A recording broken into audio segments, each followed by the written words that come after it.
안녕하세요, 성도 여러분. 온라인 목장 성경 공부에 오신 여러분을 환영합니다. 성도 여러분, 어떻게 지내고 계신가요? 많이 답답하시죠? 우리가 함께 모여 예배 드릴 수 없고 또 교제할 수 없어서 답답하기만 합니다. 하지만 언젠가 코로나도 지나가겠죠. 우리 그때를 기다리면서 부족하나마 온라인 목장 성경 공부를 준비했습니다. 오늘 첫 번째 시간인데요. 특별히 1교구 분들과 함께 준비했습니다. 우리 1교구 이용진 장로님께서 기도해 주시고 오늘 성경 공부 시작하겠습니다. 사랑과 은혜가 풍성하신 하나님 아버지, 오랜 코로나 팬데믹 상황에도 우리 믿음의 교우를 강건히 지켜주시고 믿음의 자녀로 굳건히 세워주셔서 감사를 드립니다. 함께 모여 찬양하며 예배를 드릴 수는 없지만 이 시간 미디어를 통해 주님의 말씀을 함께 배우고 나누기를 원합니다. 엠마오로 가는 두 제자와 함께 하셔서 말씀의 지식을 구하는 열정이 더해지게 하셨던 것을 기억합니다. 참된 기쁜 소식을 부활하신 예수님을 통해 체험했던 것을 기억합니다. 이 시간 성령 하나님이 임재하사 주님이 주시는 말씀의 능력이 넘치게 하여 주시옵소서. 영상으로 주의 말씀을 보고 듣고 나누며 풍성한 은혜로 채워 주시옵소서. 가정마다 이 자리에 모인 신령들을 축복하여 주시고 힘들고 어려운 상황에도 말씀을 붙들고 나아가는 나성하님교회 성도님들을 은혜의 자리로 인도하여 주시옵소서. 각 목장의 목자, 부목자들의 수고가 너무 큽니다. 한 분 한 분 이름 불러 지명하여 세워주셨으니 하늘의 신령한 복으로 채워주시고 그 가정과 생업을 돌보아 주시옵소서. 이제 생명의 말씀을 전하실 김용수 목사님에게 지혜와 말씀의 영을 허락하사 마치는 시간까지 피곤치 않게 붙들어 주시옵소서. 함께 동참하여 영상으로 나눈 믿음의 교우들과 편집으로 수고한 목사님, 하늘의 큰 상급으로 채워주실 줄 믿사오며 이 모든 말씀을 예수님 이름으로 간절히 기도드립니다. 아멘. 아멘. 장로님 기도 감사합니다. 성도 여러분, 오늘 성경 공부의 주제는 희락, 다시 말해 기쁨, 영어로 조이입니다. 여러분, 기쁨하면 어떤 생각이 드시나요? 저는 기쁨하면 항상 기뻐하라는 말씀이 생각납니다. 하지만 안타깝게도 여전히 실천하지 못하는 말씀 가운데 하나인데요. 기쁠 때 많죠. 하지만 항상이라는 단어에서 늘 넘어집니다. 기쁘다가도 또 근심할 때가 있고 기쁘다가도 염려할 때가 참 많습니다. 여러분은 어떠신지 모르겠어요. 우리 교우들께서는 기쁨하면 어떤 생각이 드시는지 한번 여쭈어 보았습니다. 기쁨하면 저는 우선 미소 짓게 되고 또 떠들고 싶고 알려주고 싶고 나누고 싶고 하는 그런 기분이 드는데요. 추워서 기뻐하는 모습 보면 좋고 보람을 느끼게 되면 또 기쁘고 꽤 많은데요. 요즘처럼 교제가 없고 정말 마스크 속에서 울고 있는지 웃고 있는지 정말 잘 하고 있는지 궁금해서 하고 있는 이런 때에 살펴주는 대로 잘 먹고 잘 자라준 야채들이 식탁에 올라와 앉아 있을 때, 또 엄마 아빠의 특별한 배려로 행복해하고 있는 어린 손주들을 보면서 이런 게 바로 소소한 기쁨이 아닐까 합니다. 기쁨이라는 단어를 딱 듣고 머리에 스친 것이 기쁘다 구주 오셨네 라는 성탄절 노래의 가사였습니다. 좀 유치한 듯해서 빛이 웃음이 났는데요. 진정 나에게 기쁨을 주는 것을 생각해보니 사랑하는 제 남편, 그리고 새 아이들, 예쁜 꽃, 멋진 음악, 맛있는 음식 등등 굉장히 많았는데요.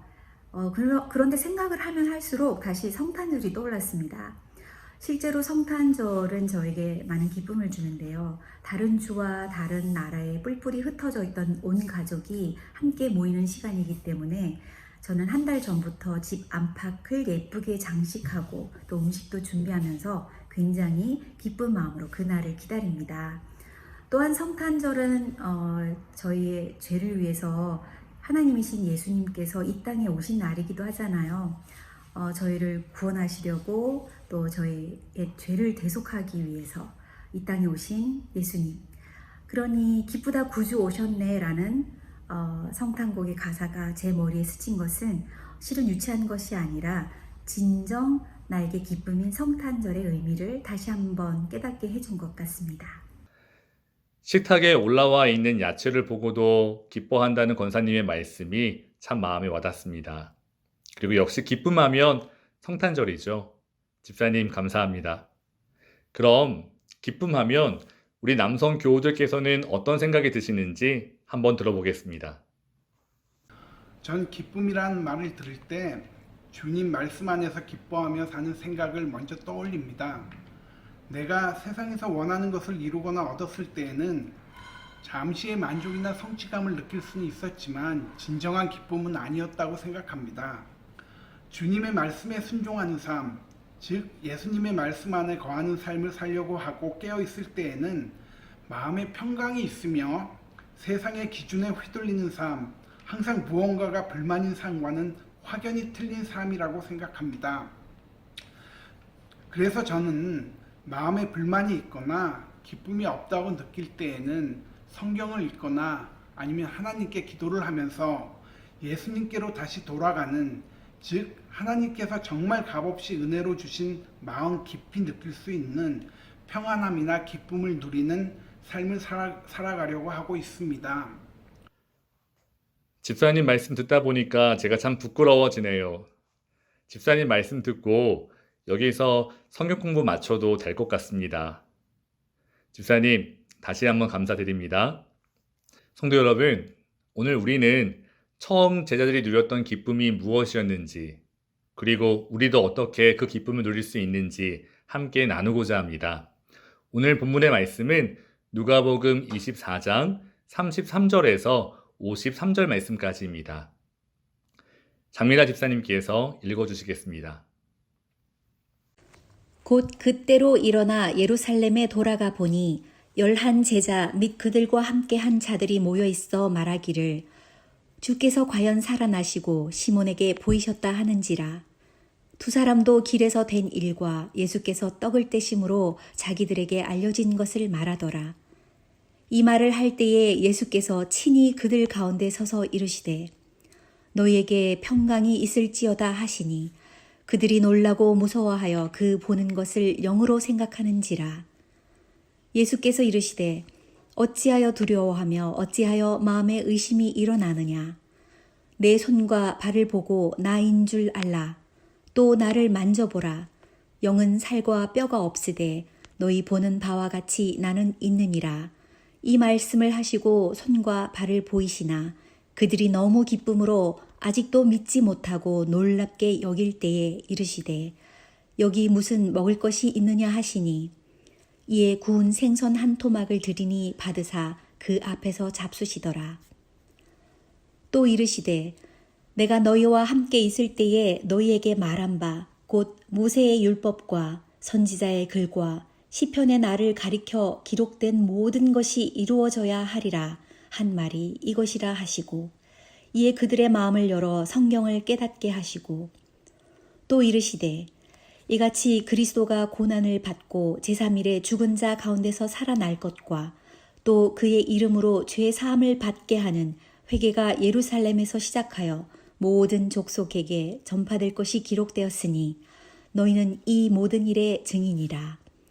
볼지어다 내가 내 아버지께서 약속하신 것을 너희에게 보내리니 너희는 위로부터 능력으로 입혀질 때까지 이 성에 머물라 하시니라.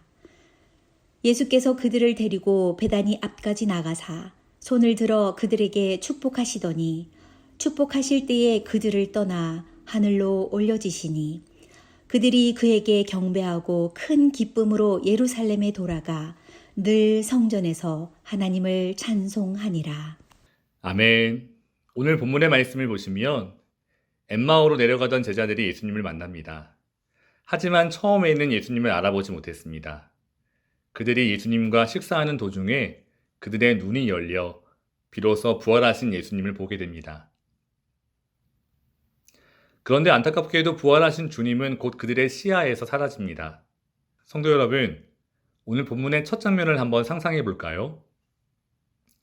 부활하신 주님을 만난 제자들은 분명 매우 흥분했을 것 같습니다. 그들은 힘주어 그들이 어떻게 부활하신 주님을 만났는지 전했을 것입니다.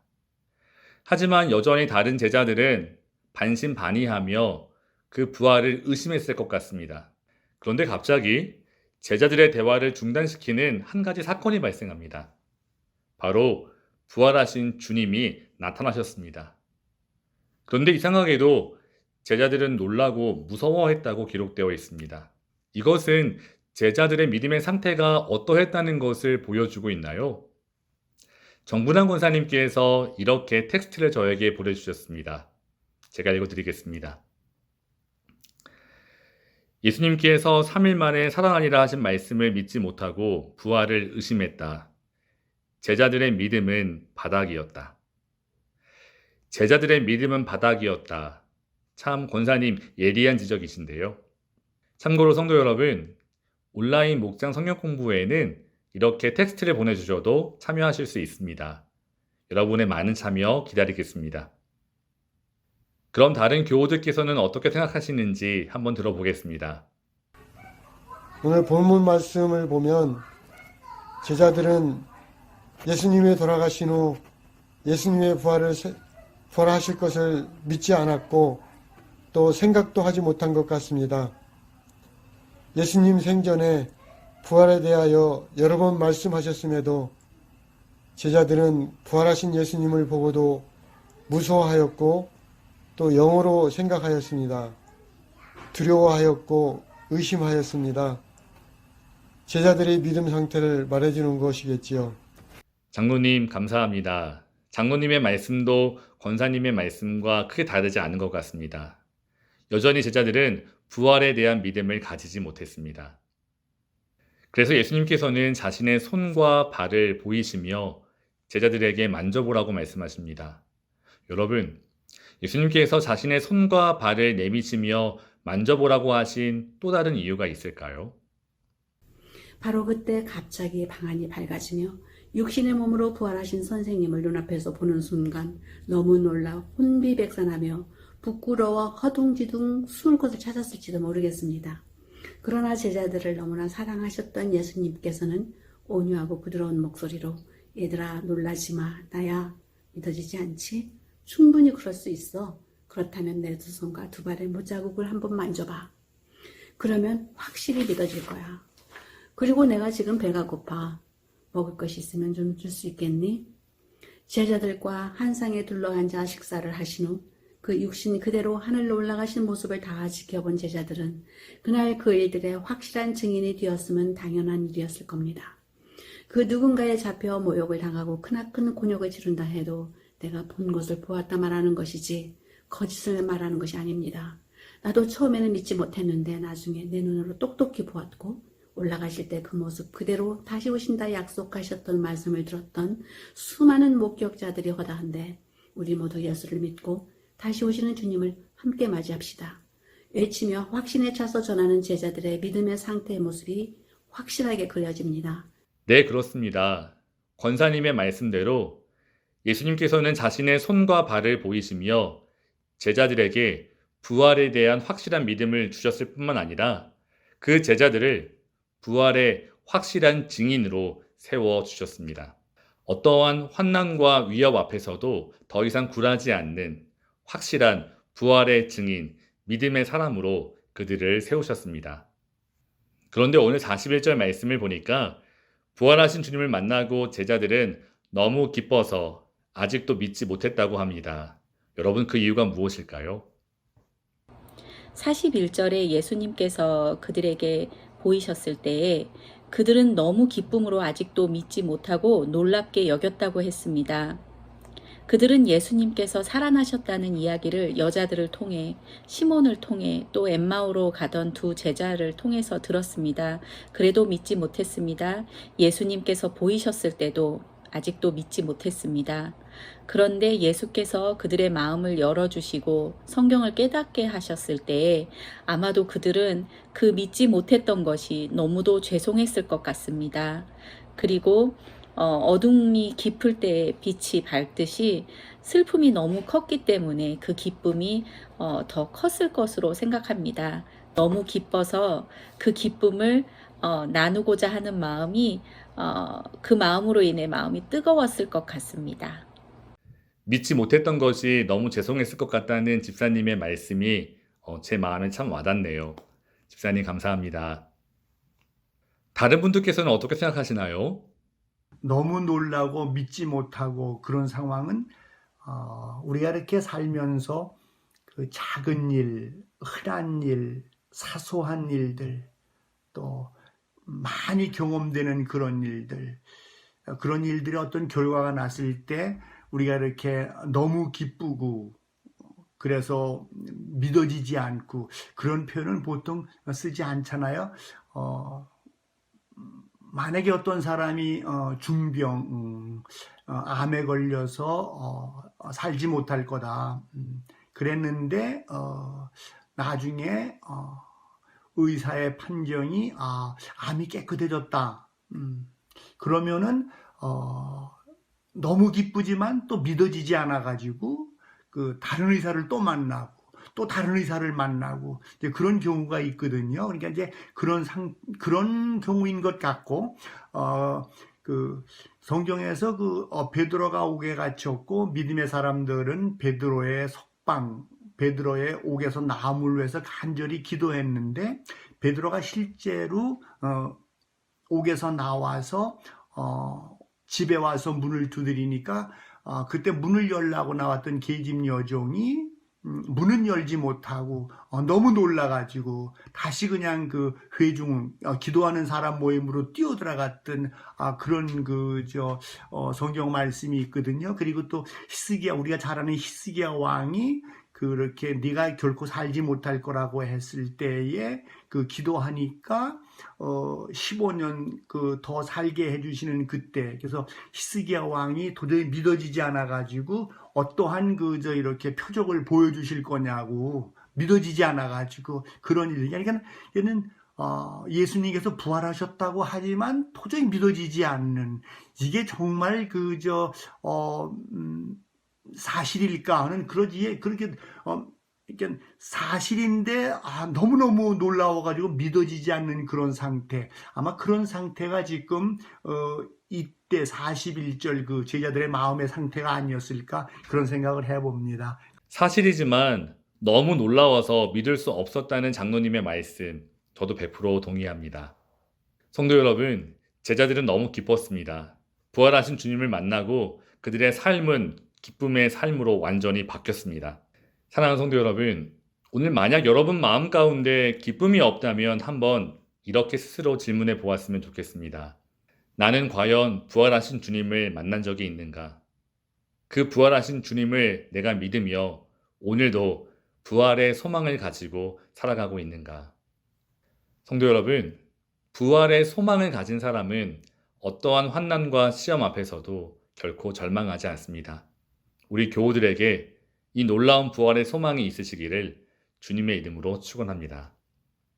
아울러 부활하신 주님께서는 메시아에 대한 제자들의 기대와 이해도 바꾸어 주시는데요. 성도 여러분, 사실 제자들이 기대한 메시아는 정치적 해방자였습니다. 이스라엘을 로마에서 해방시켜줄 해방자를 기대했습니다. 하지만 예수님은 단순한 해방자가 아니었습니다. 우리를 죄와 사망에서 구원하기 위해 이 땅에 오신 메시아였습니다. 예수님께서는 우리의 죄를 대신해 십자가에 죽으셨습니다. 그러나 놀랍게도 죽은 지 사흘 만에 다시 사셨습니다. 사망의 권세를 이기고 부활하셨습니다. 그리고 주 안에 있는 우리 모두에게 부활의 소망을 주셨습니다. 지금은 승천하사 하나님 보좌 우편에서 우리를 위해 중보하십니다. 그리고 주의 뜻대로 세상을 다스리고 통치하십니다. 그리고 마지막으로 예수님께서는 성령을 보내주실 것을 제자들에게 약속해 주셨습니다. 성도 여러분, 성령이 임하시는 것이 왜 그렇게 중요할까요? 박강조 권사님께서 이렇게 텍스트를 보내주셨습니다. 제가 읽어드리겠습니다. 성령을 통해서 모든 성도와 함께 하시며 세상에서 믿음을 지키며 복음을 전하도록 능력을 주신다. 아멘. 권사님 감사합니다. 아울러 이병숙 권사님의 말씀도 같이 듣겠습니다. 성령께서는 우리 마음을 열어서 깨닫게 도와주시는 하나님이시기 때문에 그리스도가 고난을 받고 제3일에 죽은 자 가운데서 살아난 것과 또 그리스도의 이름으로 죄사함을 받는 회개가 예루살렘으로부터 시작해서 모든 족속에게 전파되게 하시기 위해서 성령께서 꼭 임하셔서 도와주셔야 하기 때문에 중요합니다. 사랑하는 성도 여러분, 권사님 말씀처럼 성령 하나님께서 우리를 깨닫게 해주셔야 합니다. 그래서 우리는 성령 없이는 아무것도 할 수 없습니다. 성도 여러분, 기쁨도 마찬가지입니다. 우리의 힘과 노력으로는 결단만으로는 결코 기뻐할 수가 없습니다. 성령 하나님께서 늘 우리와 함께 하실 때, 우리가 성령 하나님을 의지할 때 비로소 기뻐할 수 있습니다. 다시 한번 기억했으면 좋겠습니다. 여러분, 희락은 성령의 열매입니다. 사랑하는 성도 여러분, 우리가 성령 하나님을 의지하여 날마다 기뻐하고 감사하는 저와 여러분이 되시기를 주님의 이름으로 축원합니다. 오늘 성경 공부를 정리하고자 합니다.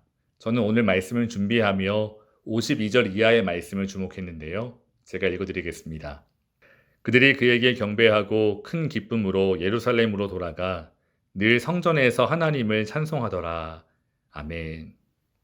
성도 여러분, 부활하신 주님을 만난 제자들은 큰 기쁨 가운데 있었습니다. 그들은 성전에서 날마다 하나님을 찬송했습니다.